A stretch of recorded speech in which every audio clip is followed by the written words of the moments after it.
বর্ষাকালটা আমাদের ঠিক ততক্ষণই ভালো লাগে যতক্ষণ আমরা ঘরে থাকি এবং ঘরে থেকেই বর্ষাকে উপভোগ করি। কিন্তু যারা রাস্তাঘাটে কাজ করে, যেমন ধরো আমি পোস্ট অফিসে অ্যাজ এ পোস্টম্যান কাজ করি, তো আমাদের রোদ ঝড় বৃষ্টি বর্ষা বাদল সব কিছুতে কিন্তু অ্যাটেন্ড করতে হয়।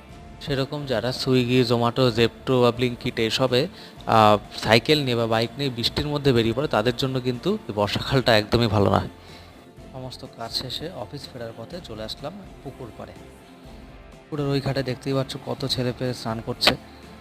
এই বর্ষায় পুকুরে নেমে দাপাতে ইচ্ছে করছিল, কিন্তু আমি তো সাঁতার পারি না। যারা কাজ করতে করতে একটু বোর হও না, তারা একটু মাঝে মাঝে প্রকৃতির আশ্রয় নেবে, দেখবে মনটা কতটা ভালো লাগছে। আর চারদিকে সবুজ গাছপালা আর জল।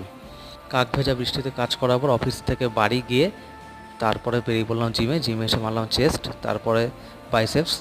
মাত্র 2খানা ব্যায়ামের ভিডিও করেছি। তো আজকে ছিল এইটুকুই ভিডিও। দেখা হচ্ছে পরের ভিডিওতে।